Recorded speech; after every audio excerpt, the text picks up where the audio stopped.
this. Like because and think about it, especially in North America. Like doing. I don't know stuff. It's a crime. Where do you? There's a lot. Like some things, and one of the things I do with my patients, I do a values inventory. So I like, what are the things that are important to you as a person, as a family, as a culture, right? So it's important for me that they live according to their values, right? Mm-hmm. Because if they live according to their values, they tend to be healthier and happier, right? Not perfect, but healthy and happy. That's what we're looking for. So, and I think that desire to want to be told what to do comes from I think a culture that discourages processing emotions, sometimes discourages critical thinking. I remember as a kid when I asked why, when, why are we doing this, they'd be like, the phrase in Spanish, calladito te ves más bonito. Quiet, you look better. That's literally what they would tell me. Well, and that comes from a place of like Yeah. survival, right? Because Oh if yeah, you were absolutely. speaking like whatever government or whatever the powers that be, you could Mm, get killed for saying things like that. So for being loud or sharing your opinion or for whatever. sure. And so, but generally speaking, we now live in a Mm, society. If you're watching this, you're probably not in a space where you have to be completely like in survival mode. You have a phone, you have an internet connection. And so there's that shift from scarcity to abundance. And yeah. when you're moving into that space, like there's this beautiful thing that can happen, but Mm, mm, empowering you to be yourself and make those mm. decisions is so Yes. important because Yes. you're the one that has to live with them. It's not Mm-hmm. my job to tell you what to do. It's my job to open up a space for you to be the person that you want to Yeah. be so that you can create the life that you want to live. And a lot of Absolutely. Yeah. and you have to move through your pain. Like you can't just avoid the pain. I think that's part of what, at least what I Mm, see when I have people come to me is they just want a quick fix mm, of like, how do I make sure I don't have to feel this pain anymore? It's like, no, yeah. you do have to feel this pain. Now the thing is, are you going to feel the pain and continue to let Mm, yourself suffer, or are you going to yeah. feel your pain and then move through it and to Mm. be empowered to do something different? You almost sounded like Richard Rohr. Have you familiar with Richard Rohr's writings? I am not. He is he is a theologian, sociologist from with the Catholic tradition, and he writes really good books about like personal transformation, transformation of like your neighborhood, right? Mm. Um, and he has this phrase. I remember I used to work at the Center for Community Transformation in Grand Rapids, Southeast side. We would take this phrase from one of his book. He says, in order to find healing or transformation from pain, you have to walk through it. Yes. And think about it, especially in North America, we love to avoid pain. How do I know this? I'm surprised. Here's a clue, okay? And I'm not judging anybody. So I don't know how it is in Ohio. So in the state of Michigan, uh, legal cannabis is, like recreational marijuana is legal. So all the recreational things are completely open through the pandemic, but bars are not. Obviously, of course, there's more factors to that. Bars are more crowded. I get that, but if you look at the essential of like the actual product, and I'm not against it. Like I'm actually all for the and legal use of medical and legal use of marijuana for medical purposes. I want to be clear about that. I think there's some benefit to it. I think I've talked to some fellow colleagues that, for I know some that have objections, but I think if it's controlled, and I'm for it. I'm not against it, but we all know it is my opinion. I want to be clear about that.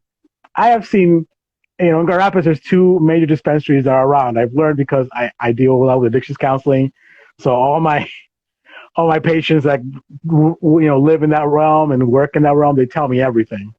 So apparently, there's two major dispensaries in Grand Rapids, and those things are so busy that there are days they've run out of stock. Like they ran out of marijuana Mm. for recreational medical patients. But again, I think it shows this idea, not just marijuana, I think the way sometimes we operate as a culture, we're always looking to avoid pain. Yeah. And if I believe the words of Richard Rohr, who's an author I really respect, um, then we're just kind of going around the wrong way. We're not going through. And through means you have to process, you have to feel, you have to hurt sometimes, you have to cry. You know, my therapist would say, if you don't cry about it, you didn't go anywhere. I'm like, by the way, I'm gonna break a myth right now, because I hear it all the time, both at the clinic and in my practice. People ask me like, Mr. Alex, do you go to counseling? But what does it mean if you go to counseling and you're a counselor, right? It's kind of like they're trying to figure out if I'm good or if they want to keep seeing me. So all I tell Everyone them, needs a coach. so Everybody I needs a always tell coach. them, you know, and I speak for myself. I think when you're struggling with other difficult situations, when you're struggling with a mental health situation, which I'm not ashamed to have, I have a couple of mental health diagnoses that I'm dealing with and I'm managing and well through help of my family, friends, my therapist, other colleagues. Uh, but if I have these things and I don't try to use every tool at my disposal, am I really giving myself a chance? Those things include like who are the people I'm hanging out with? Do I have healthy support? Two, um, and I know this is weird seeming because I've always been the guy, but like nutrition. And lately, I've been in the last 5 months, I've been doing a little bit more of that with my wife and my family, and being more active and going to counseling, having support people. If you are a person who dabbles in faith communities, being involved in the faith community, uh, help us. Those things help us deal through the different pains that we need to go through. We have the support we need. But we need to go through that pain. We need to go through that in order to truly heal. And I emphasize a lot that a lot. Sorry, it's in the evening. I emphasize that a lot in my sessions and as I speak to people. And I believe it's Hmm. true.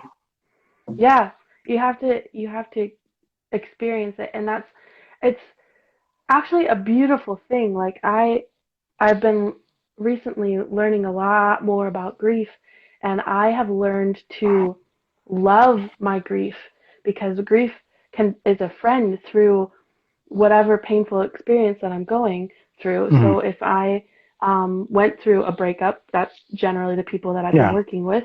Um, if I'm going through a breakup, like there's a grief that happens in that time, and there's so much beauty around grief because grief allows you to be Mm. sad, it allows you to be Yes. angry, it allows you Yes. to be numb for a little bit because you can't experience the whole pain all the time.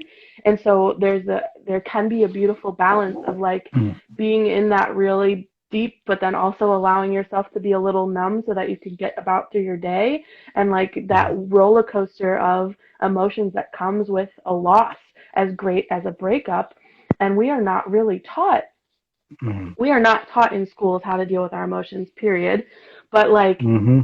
dealing with a breakup in specifically is like, you know, a lot of people don't know how to support their friends about it, but they also like Mm. don't know how to let themselves feel, and they're just like Mm. in this space of like, well, he's just an asshole or she's just a bitch or whatever. Excuse my Mm. language for any of your people who are Yeah. offended, but like um it's just like there's this We're an accepting mentality. community. It's okay. Beautiful. Is like there's that space of not being able to move past that and just being Mm. like either it's all their fault or it's all my fault. And really Yeah. it's like, well, what about the beautiful journey that is? Like I know with my ex-husband, like we have this beautiful love story. Like Mm. it began as a love story, and our it Mm. ended and it was really sad and it was really painful. But it was the start to my journey to loving myself, and Okay. then Yeah. we are now friends. And so like there's this beautiful thing that happened, and so it doesn't have to be like this terrible thing. Like yes, it sucked, and I don't want Mm. to diminish the pain that people are experiencing. Mm. Yeah. And once you move through that sucky, painful, heavy shit, there's so much Mm-hmm. beauty on the other side, and Yeah. you don't get to that Yeah. if you continue to diminish your pain Absolutely. and to smoke weed and drink alcohol and do all these other things to mask the pain, because then it's just going to continue on for longer because you're not actually experiencing the pain through to the end to be able to get to Mm. the other side of it. Yeah. Absolutely. Now, I have an interesting question for you, Jess. Obviously, I follow your Facebook page. If you guys, for our viewers, please, if you like anything you hear, don't be shy. We're live. Comment, throw emojis. I don't know if you can do like, memes or gifs in there, throw them all in. We want to hear Yeah. from you. It's an interactive interview. Uh, so I have a lot of both personal friends in my life and a lot of my patients that I deal with relationship issues where the idea of unhealthy relationships and breakups come up. And kind of hearing what um, you do. I've been watching some of your videos. I follow your page. What led you? Two questions. One, what led you to go into this branch of coaching? Like, why that topic? And second, what do you say to people who might think that your style of coaching or your topic of coaching, they would say could actually encourage more people to break up? Because it's a question that someone actually sent to me. Interesting. Okay.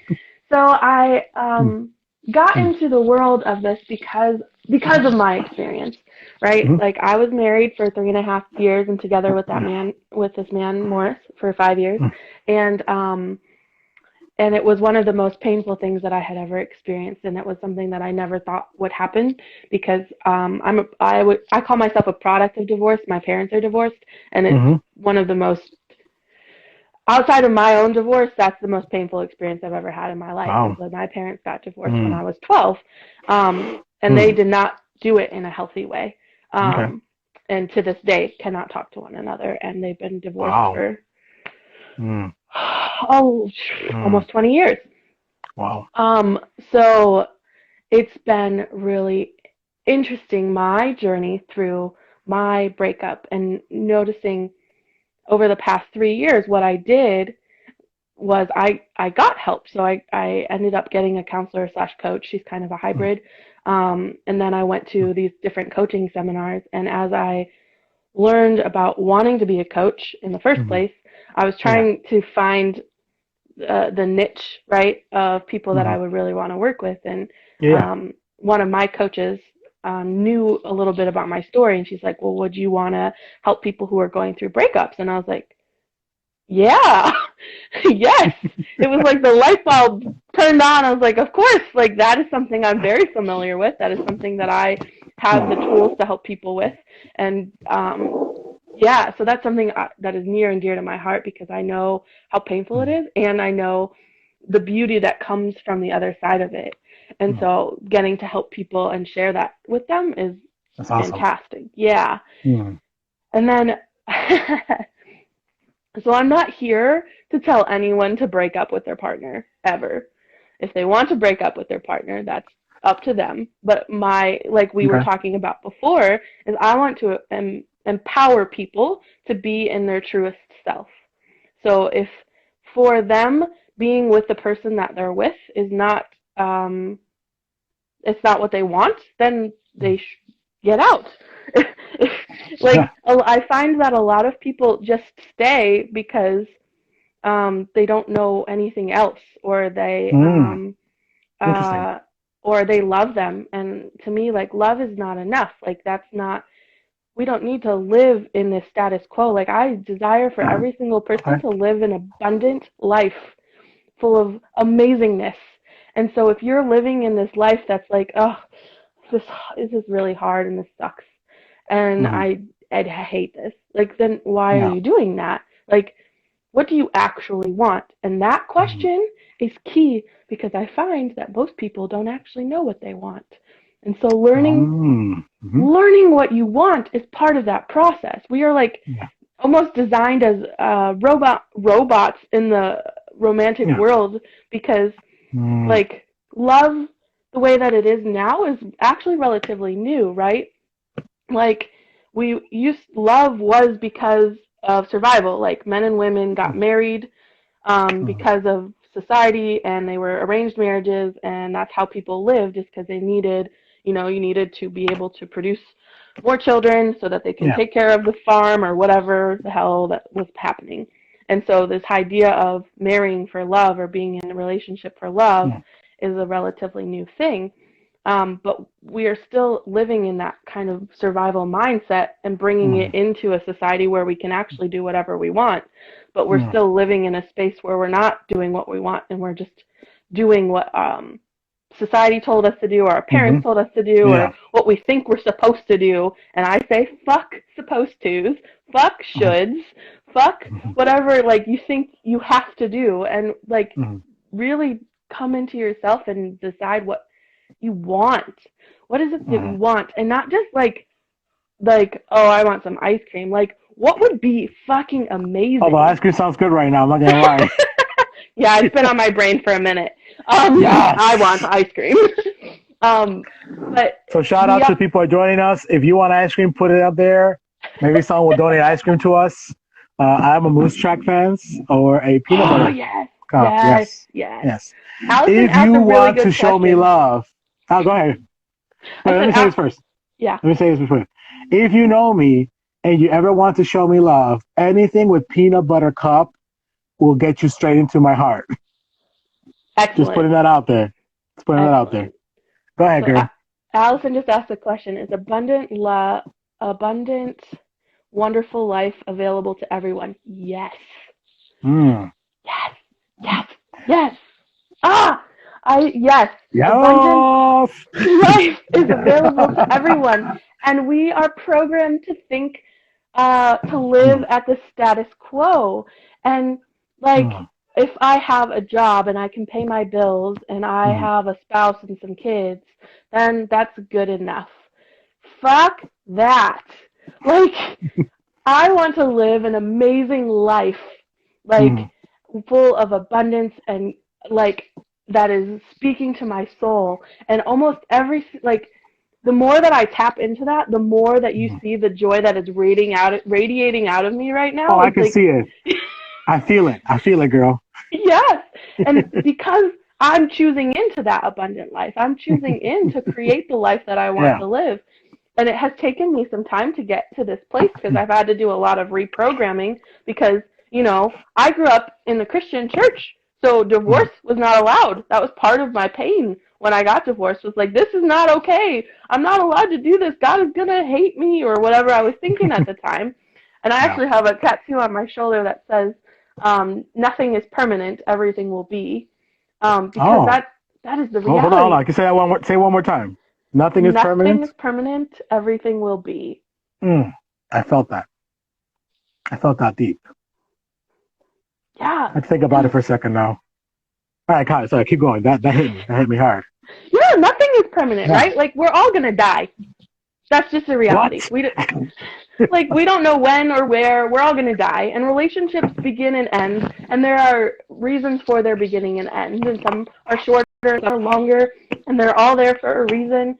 And I don't regret any of the relationships I've had. Some of them were Mm. a little interesting choices, but I have learned something from all of them.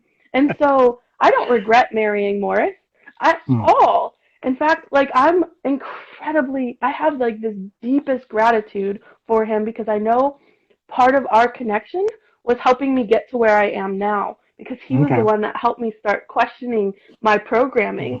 And Mm. so when I started that journey, like he was a lot of that part of that process and asking really good and insightful Mm. questions that I had never thought about because I had Yeah. viewed the world as black and white, and it's not. Mm. That's interesting. Thank you for sharing that. Ooh, that's deep, girl. Ooh. All right. I have a couple of questions that I think just kind of based on some of the people that actually got back to me with some questions. And there's one person that said, um, "What if I feel like romance and love is not for me? What if I'm just destined to not ever be with anybody?" What would you say to people like that? Well, what is your intention behind that question is what I would first say because if you are a person who doesn't want to be in a relationship, then don't. Like that is your No, prerogative. Yes, I know sure. that there's another part of that question. So like if that is where you are, like being a Yeah. single or living the life whatever life you want to live, Hmm. go for it. Now Okay. if you're saying that out of scarcity, like fear, it's like, oh my gosh, there's no one out there for me because I'm not good enough, or there's no one out there for me because There's no way I'm ever going to meet the person that of my dreams, or Okay. that's out of fear and out of scarcity. And so if you want to live in that abundant and Mhm. aligned life, like fuck that fear. Like move through that fear and like get to the other side of it, because Yeah. there is a king or queen waiting for you on the other side of that, because you are allowing your fear to stop you, then you're not going to live that abundant life that you want and you desire, and your partner is not getting to live that life either, because you're Mm. stopping yourself from living in, and you're living in that fear rather than stepping into that unknown. And of course it's scary. Like anything worth doing in life is Yeah. scary. And so you have to like Mm. Allison asked, how do you move through?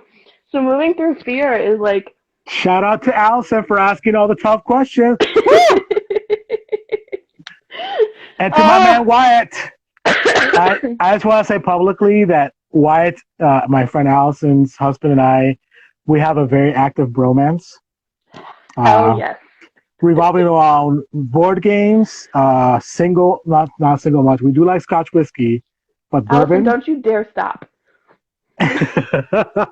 No, don't stop, Allison.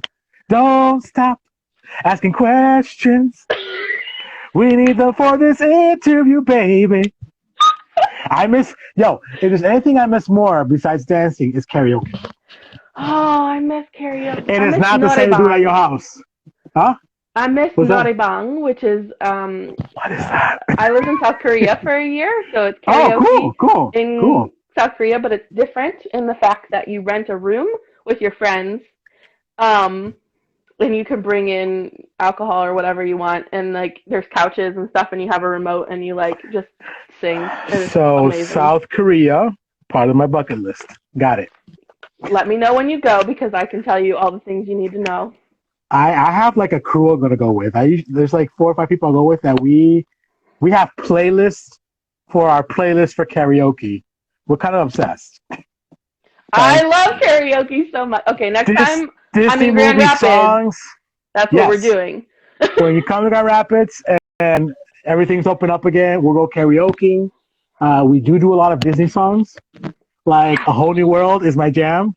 Yes. You know, I even get like, so my wife is a phenomenal singer, who also is named Allison Joy Brito. And she has like a really well trained voice. And then I try to pretend like I'm really good, but I'm not. I'm just being goofy. Anyone who knows me, I'm goofy everywhere. So she'll be like, ah, and I'll be like, oh, I'll be like being ridiculous. And somehow she still stands. She puts up with me. But we have so much fun. So I miss karaoke. Sorry, you said karaoke in my. I had a moment right there. Oh yes. Okay, so we're going back to fear. Yes, Um, fear. so moving through fear is a beautiful Mm, thing, and I have this whole thing where I teach fear melters. It's something mm, that I learned from the Hendricks Institute, but essentially it's like there are 4 different types of fear, and with those different types of fear, there's something that happens in your body. So to give you an example, when you think of freezing and fear, what happens in your body? You like mm, freeze. So the opposite of freezing is wiggling. So if you mm, physically wiggle your body, you cannot like it grounds you in a way that helps you move through your fear. And mm, getting your body to move allows